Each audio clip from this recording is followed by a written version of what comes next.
नमस्कार, capital TV का खास शो यूपी का दंगल देख रहे हैं आप। मैं हूं आपके साथ पूजा। यूपी के दंगल को लेकर बीजेपी एक्शन मोड में है। भारतीय जनता पार्टी की दिल्ली में राष्ट्र कार्यकारिणी की अहम बैठक हुई, जिसमें बीजेपी के कई बड़े बड़े नेताओं ने हिस्सा लिया। इस बैठक में 5 राज्यों में आगामी विधानसभा चुनाव और अन्य मौजूदा मुद्दों पर चर्चा की गई। होने वाले यूपी में 2022 विधानसभा चुनाव को लेकर मेगा प्लान तैयार किया गया।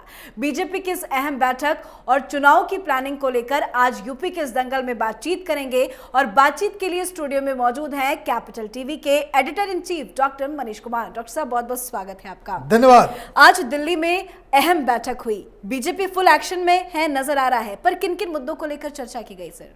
देखिए, इस मीटिंग के मुद्दों के ऊपर मैं आऊंगा, लेकिन आज बड़ा विचित्र हो रहा है। सारे लोग डिस्कशन में इस बात को कर रहे हैं कि प्रधानमंत्री मोदी को ग्लोबल लीडर के रैंकिंग में टॉप पोजीशन क्यों मिल गया। जी। जो उनकी अप्रूवल रेटिंग है वो 70% है। दुनिया में कोई लीडर है ही नहीं है ऐसा। तो कांग्रेस पार्टी कह रही है कि इस बात की जांच होनी चाहिए कि क्या ये प्रायोजित सर्वे है। सर्वे के रिजल्ट तो पूरी दुनिया में आ गए कि प्रधानमंत्री मोदी दूसरे साल लगातार नंबर 1 ग्लोबल लीडर हैं। अप्रूवल रेटिंग 70% के आसपास है। और यहां छाती पीटा जा रहा है कि भाई मोदी तो, लोग नाराज हैं मोदी से, योगी से नाराज हैं। यूपी में देखिए समाजवादी पार्टी भी कूद पड़ी।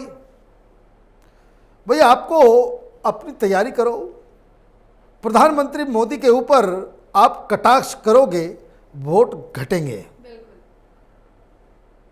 प्रधानमंत्री मोदी के खिलाफ इस देश में सुनने वालों की संख्या बहुत ही कम है।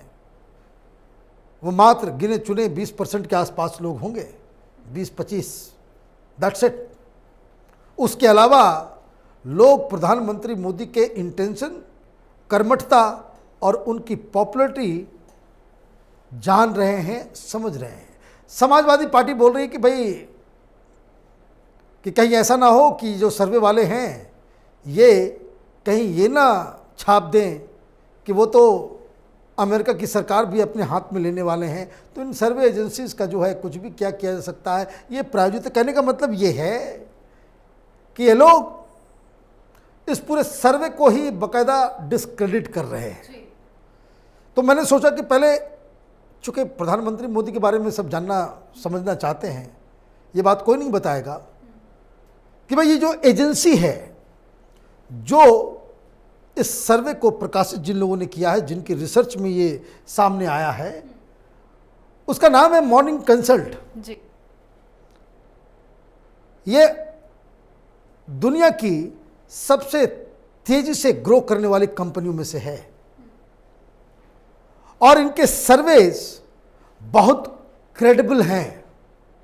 अब ये जो समाजवादी पार्टी के लोग या कांग्रेस पार्टी के लोग जो सर्वे की क्रेडिबिलिटी पे सवाल उठा रहे हैं, उनसे मैं बस एक ही बात कहना चाहता हूं कि ये सिर्फ पॉलिटिकल सर्वे है। वो इकोनॉमिक में भी सर्वे करते हैं, वो हर फील्ड में ये लोग, ये कंपनी जो है मॉर्निंग कंसल्ट, ये सर्वे करती हैं। और मालूम है आपको ये कहाँ सबसे ज़्यादा छपता है? सबसे ज़्यादा इन सर्वे का इस्तेमाल और इन सर्वे के ऊपर स्टोरीज और व्याख्या किस अखबारों या किस मीडिया इंस्टीट्यूशंस के द्वारा की जाती है? जी।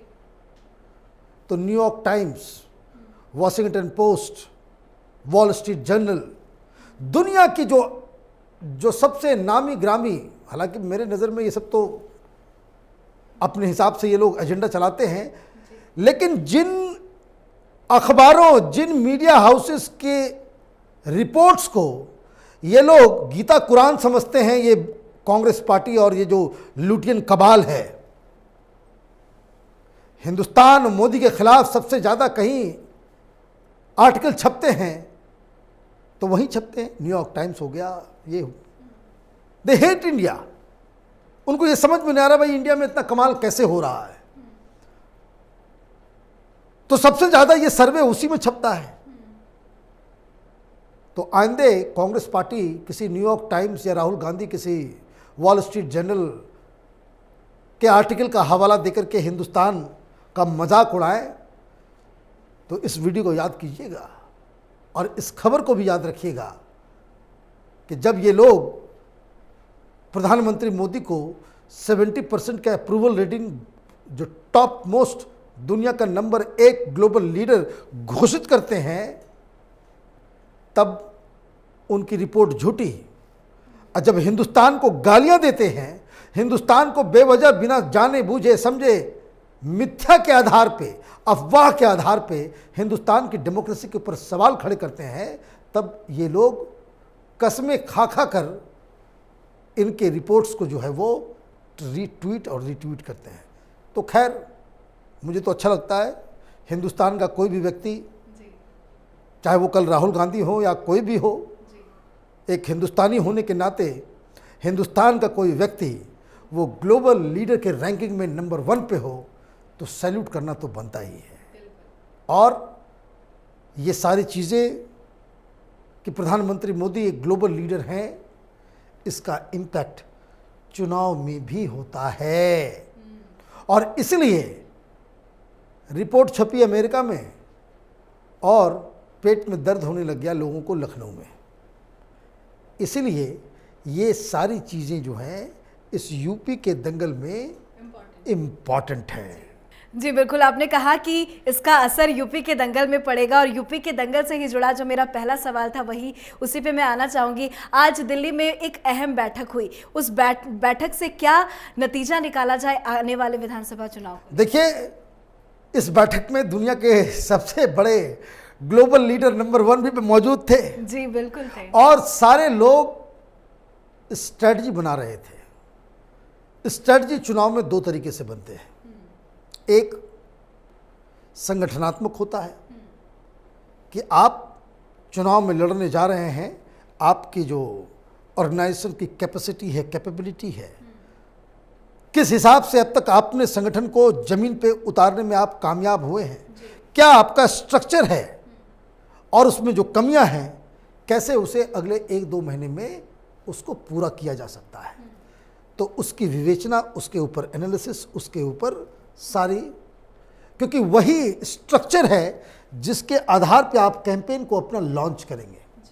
जिस पार्टी के पास संगठन का वो स्ट्रक्चर नहीं होता, वो उनको कामयाबी बड़ी मुश्किल से मिलती है। फिर हवा, आंधी, तूफान, झूठ, अफवाह, उसका सहारा लेना पड़ता है। और दूसरा कि चुनाव के दौरान वो क्या क्या मुद्दे हैं जिसको लेकर के हमें जनता के पास जाना है।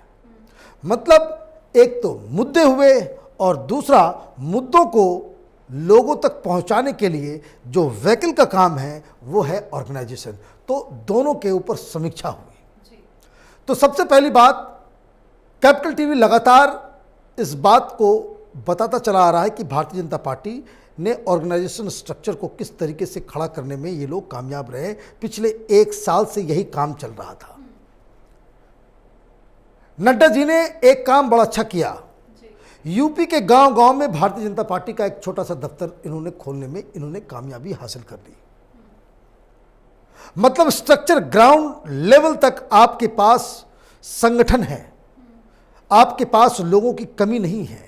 और भारतीय जनता पार्टी टेक्नोलॉजिकली बाकी पार्टियों से कहीं आगे है।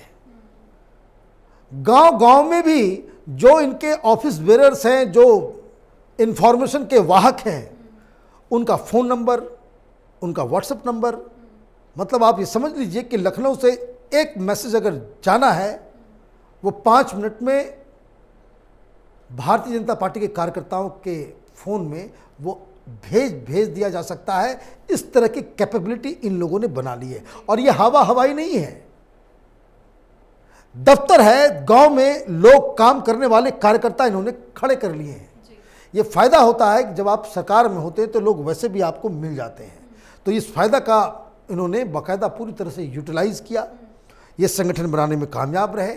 अब जहां बाकी लोग अभी तैयारी की तलाश में हैं कि स्ट्रेटजी क्या होनी चाहिए, इस मीटिंग में जो सबसे अहम फैसला लिया गया कि बहुत जल्द पूरे यूपी के अंदर पन्ना प्रमुखों को सारी जिम्मेदारी सौंपी जाएगी। अब ये पन्ना प्रमुख क्या है?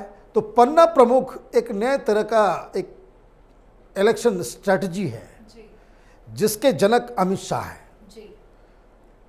अमित शाह ने क्या किया था जब वो अध्यक्ष थे? तो जब आप वोट देने जाते हैं तो वोटर लिस्ट होता है, हर पॉलिटिकल पार्टी का वहाँ पे एक रिप्रेजेंटेटिव होता है। तो आप देखते हो कि हर पन्ने के ऊपर वो टिक लगाते हैं।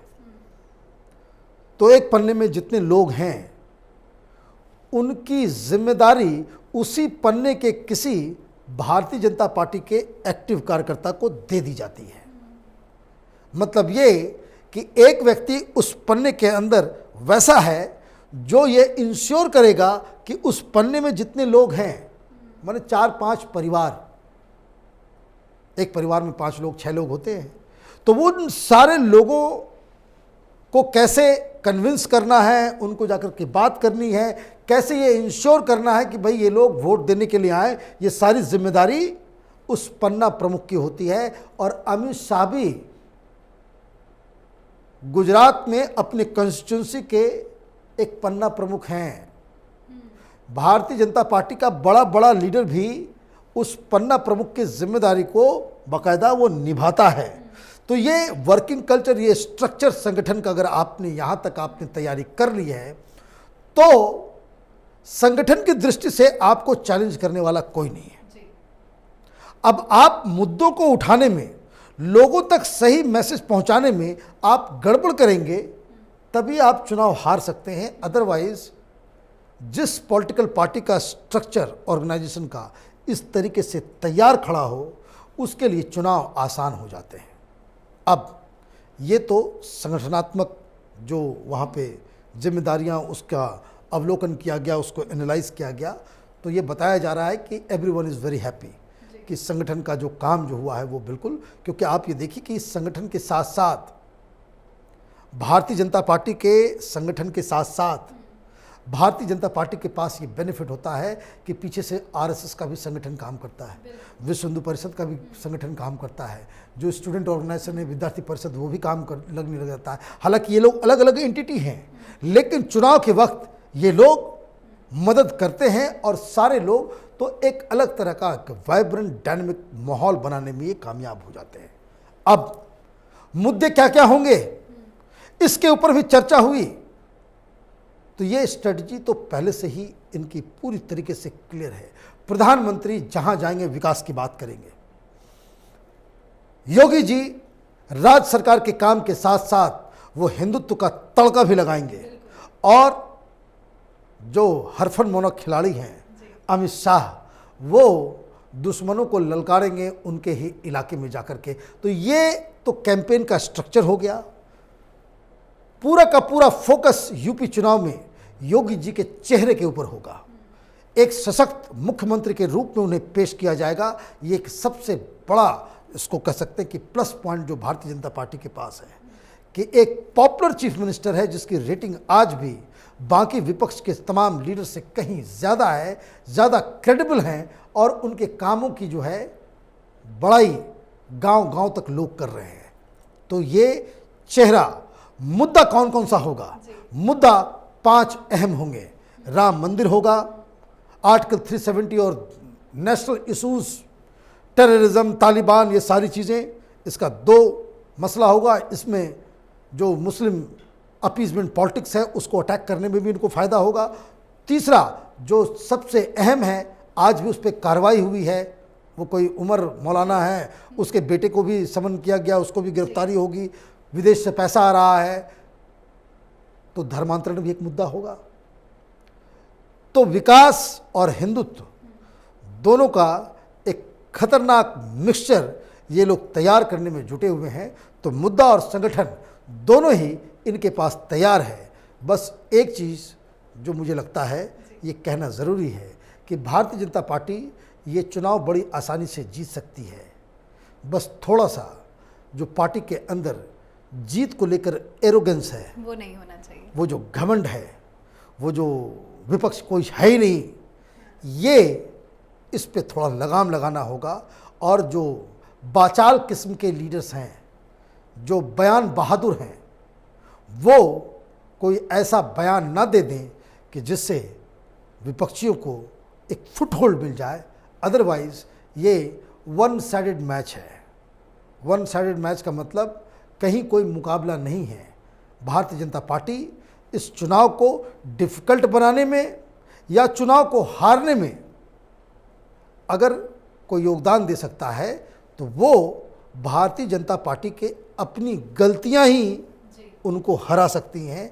अदरवाइज भारतीय जनता पार्टी के लिए ये यूपी चुनाव एक अच्छे तरीके से जीत का सबब बन सकता है। जी बिल्कुल, बहुत अच्छे से आपने समझाया सर। और प्लानिंग और एजुकेशन के मामले में तो बीजेपी की जितनी तारीफ की जाए कम होगी। बहुत बहुत शुक्रिया सर धन्यवाद करने के लिए।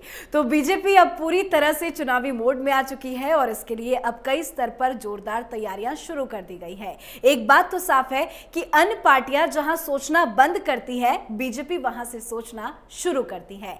अभी तक सभी पार्टियां सोशल मीडिया जैसे प्लेटफॉर्म पर उपयोग कर रही है, तो वहीं बीजेपी इससे कई आगे है।